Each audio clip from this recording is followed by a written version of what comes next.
I want you to understand something very clearly.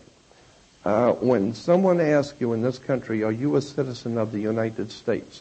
What you think that they are asking you is, are you lawfully in this country? Are you lawfully here to do business and be here? That's not what they ask you. The country is called America. America is the name of the country. But in the 1860s, late 1860s, a group of men got together and incorporated a privately owned company. Anyone can incorporate a privately owned company, and a group of men did. They incorporated a company, privately owned, and they called the company the United States Company, Corporation. And according to corporate law, and anyone who has a corporation or a business knows that according to corporate law, all corporations must have a president. That's the law. And it must have a vice president. And it must have a secretary of treasurer. That's corporate law. So the corporation had to have a president and a vice president. Today, when you see once a year at the State of the Union, when you see the president come out and the Speaker of the House says, ladies and gentlemen, the President of the United States. Everybody in this country thinks he's the President of America. America doesn't have a president. This is a corporate term used in business. The United States Corporation is a privately owned company. It's privately owned. And it's a 10-mile square that it operates in called the District of Columbia. Columbia simply means universal. This is what Catholic means, universal. When you start tracing back the ownership of the corporation called United States privately owned company, then you begin to see that if you say that you are a citizen of the United States, what you're saying lawfully is that you are an employee of a foreign corporation on the international maritime law. You are an employee of a privately owned company. Therefore, if you are living in any state, such as California, and you're making money here, then what you are doing, quite literally, is moonlighting, because you are already working for and are an employee of a privately owned company called United States Corporation. But you are earning money in California. Therefore, you are a franchisee of a foreign corporation under maritime law. You're a franchisee. It's like opening up a McDonald's here. You can open up a McDonald's, but you're not the boss of McDonald's. The McDonald's Corporation is the boss. They tell you what you can sell and what you can't sell and how much it's going to be, and they call the shots. You can merely be a franchisee operating under their jurisdiction. So consequently, each one of us who call ourselves a citizen of the United States is in point of fact a franchisee of a foreign corporation, and once a year you have to pay what is referred to as the California Franchise Tax Board. Because you're a franchisee of a foreign corporation under international law. Let me explain something to you. There are two kinds of law on the earth. Basically two kinds of law. Roman civil law and maritime admiralty. Roman civil law comes from the word civil or civili in Latin, meaning the people of the Illies. The people of the Illies are the people of God, civili. And the civil law is referred to as the law of the land. But there is a higher law that governs the whole earth. There's a higher law that operates on the earth, and it has nothing to do with the civil law of any country, because civil laws are different in every country. You can do things in Africa you can't do in Spain. You can do things here in America you can't do in France, because the people's law, the law of the land, is different according to the culture. But when you talk about the maritime admiralty law, what you're talking about is the law of water, the law of banks. Banking law is called maritime admiralty. And consequently, this is why, incidentally, the Statue of Liberty could not be put on land in this country.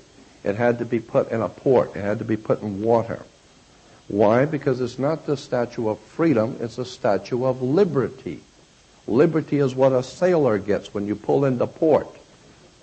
Because the admiral gives the captain on the board the ship ownership of your body. You ask permission to leave. And if he lets you, which he's most likely not going to, but if he allows you to leave, you have liberty. You don't have freedom. And as long as you call yourself a United States citizen, you are an employee of a foreign corporation incorporated under international law, under maritime law, and consequently you are a franchisee of a foreign corporation. They own you. Now let me show you how they own you.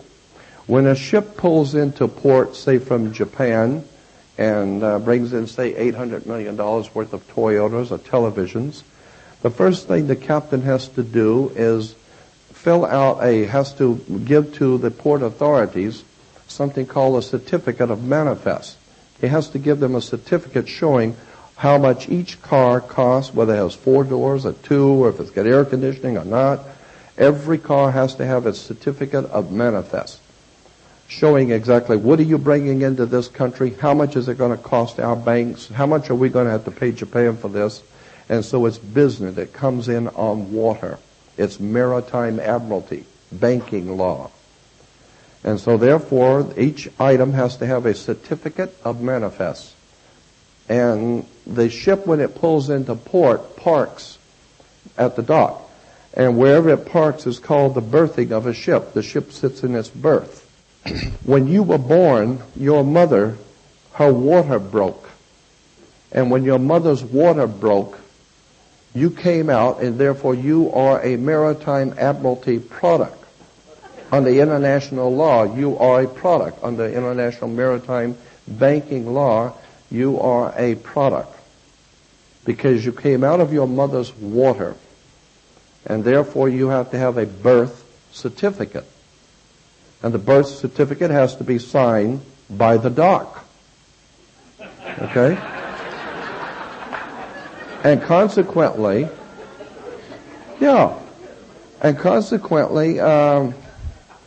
if you go to Sears and you buy something that's too large to take home, they'll bring it to you.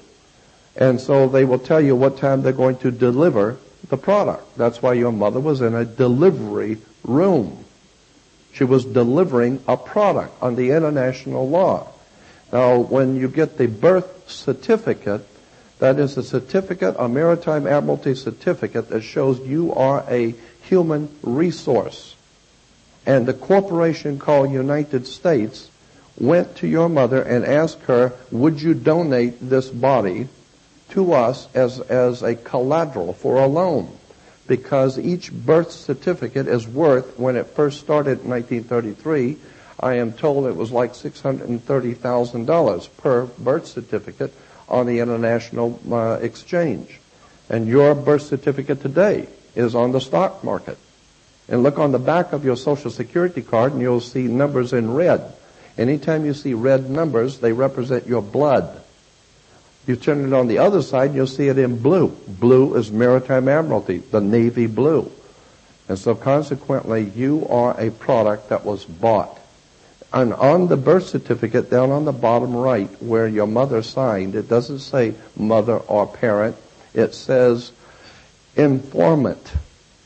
Because your mother was informing on you under maritime law. She was telling the corporation, I got a new chump here for you to own. And I don't know if you know this or not, so here's his paperwork. And it was sent to Washington, D.C.